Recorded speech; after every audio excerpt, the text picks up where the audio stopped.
The Word of God is alive and powerful, sharper than any two-edged sword, piercing even to the dividing asunder of the soul and spirit and of the joints and the marrow, and is a critic of the thoughts and intents of the heart.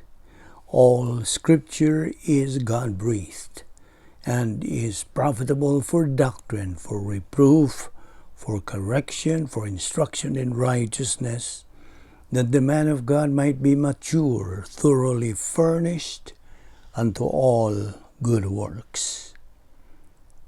Still, we are concentrating our study on the problems in life being part of God's plan. Okay, this is where we stopped yesterday, and we have said that being rejected is a problem. So, God uses rejection so He can surprise us. At that moment, He's going to look at us if we're going to use His 10 problem-solving devices. This time, you will either fail or be victorious in your spiritual life. You see, when we thank God for any suffering in life, we are not actually thanking God for the suffering, but for the promises, the Bible doctrine that God provided us to be able to handle any suffering in life. Use the pertinent doctrinal rationale every time you face suffering in life. Remember, our goal as believers is to attain the area of spiritual adulthood.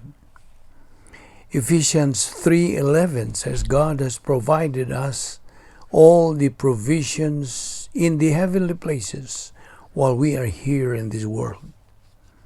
Evaluate yourself. If the Bible doctrine you are using now are epignosis doctrine or metabolized doctrine, not only gnosis doctrine, academic knowledge. Now, what do you call a person who is easily hurt? Well, when you are rejected and you react, be careful. The 8 stages of reversionism. Now, timing is also a problem in life, right? It's timing.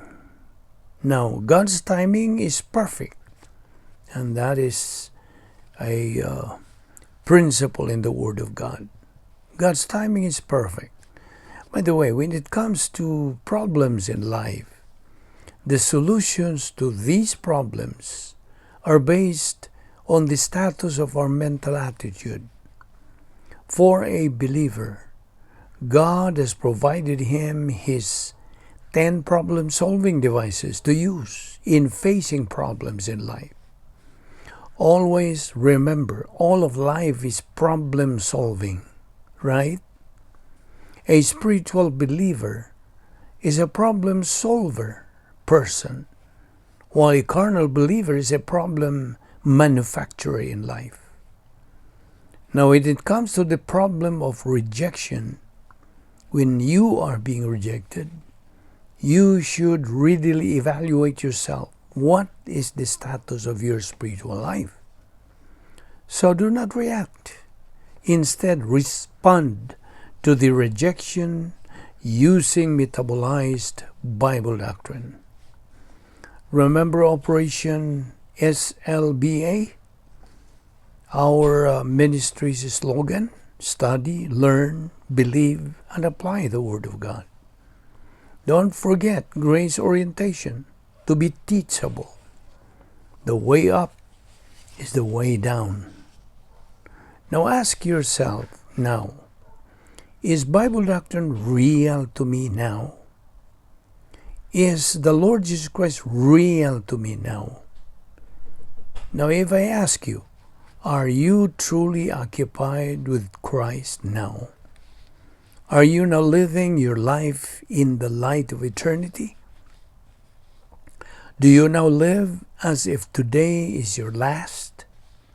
Do you now trust in the Lord with all your heart and you do not lean on your own understanding, and in all your ways do you acknowledge Him, and He shall direct your paths. Proverbs 3:5-6.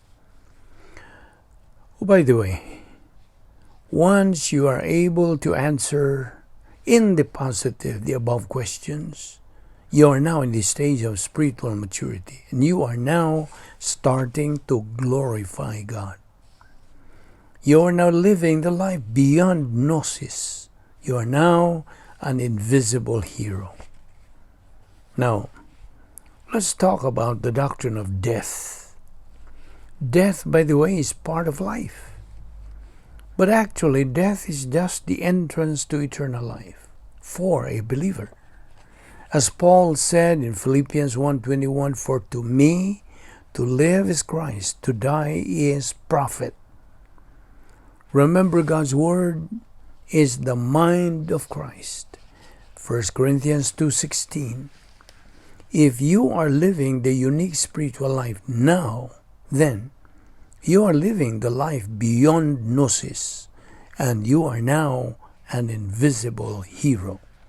Hence, a believer who has Bible doctrine in his soul has the advantage in his spiritual life. And dying for a believer is the dessert in life. But this kind of dying is what is called dying grace.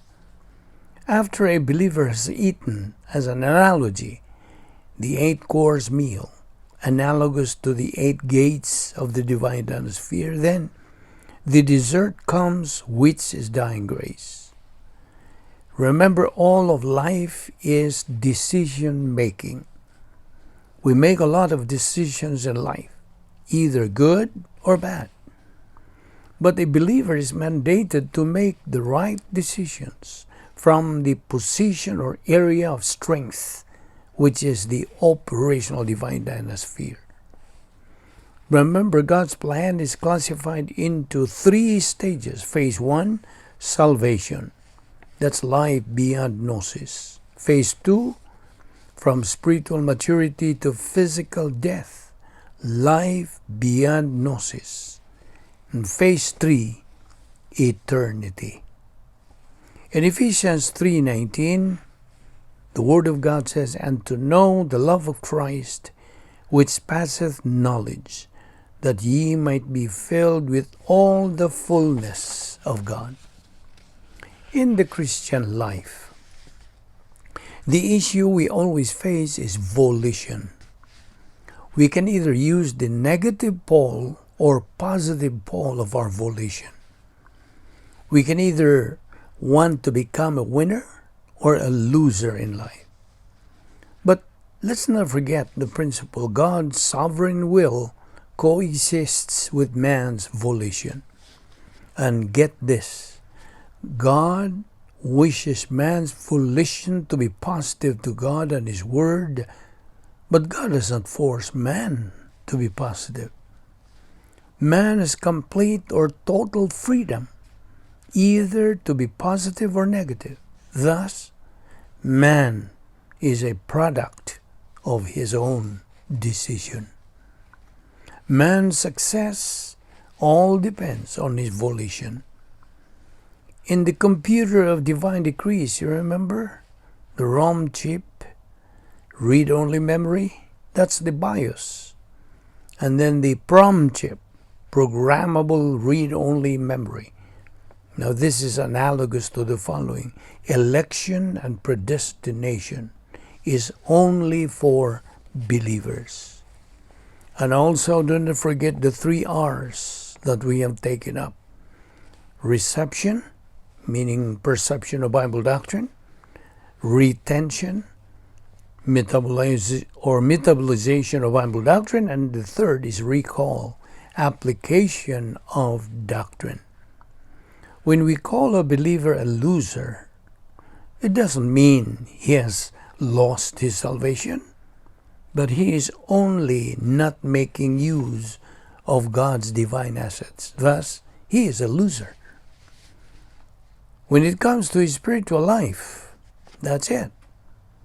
Now let's touch again the subject of death. physical death. We have said that God's plan is categorized into three phases: salvation, believer in time, and believer in eternity.